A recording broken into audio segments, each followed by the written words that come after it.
Hi class, let's take a look at example 6. And in example 6, you pretty much we still have a z-score. Remember that for this one, mu is equal to 0 and sigma is equal to 1 unless they state other values for the parameter. And then this particular z-score has 0.70 to the left.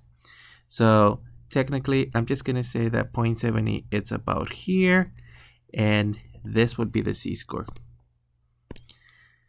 So this is our total area to the left. So in this case, this position is equal to 0.70, and I'm just gonna keep calling it alpha since it's gonna show up later.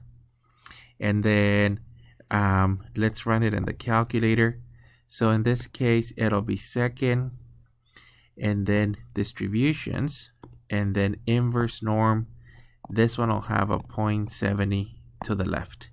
So approximately 0.52. So I'm just going to say this is approximately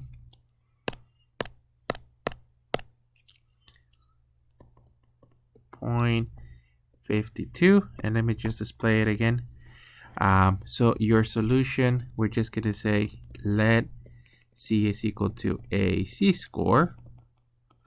And then the probability that Z is less than or equal to 0.52, it's approximately, in this case, 0.70.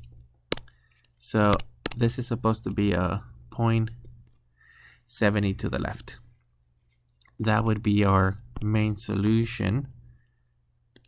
And then once again, let me run the command. So second, and technically the inverse norm. Remember that the inverse norm only requires area to the left, not to the right. So just to the left. And in this case, this specific z-score that has it's 0.52 has a 0.70 area to the left.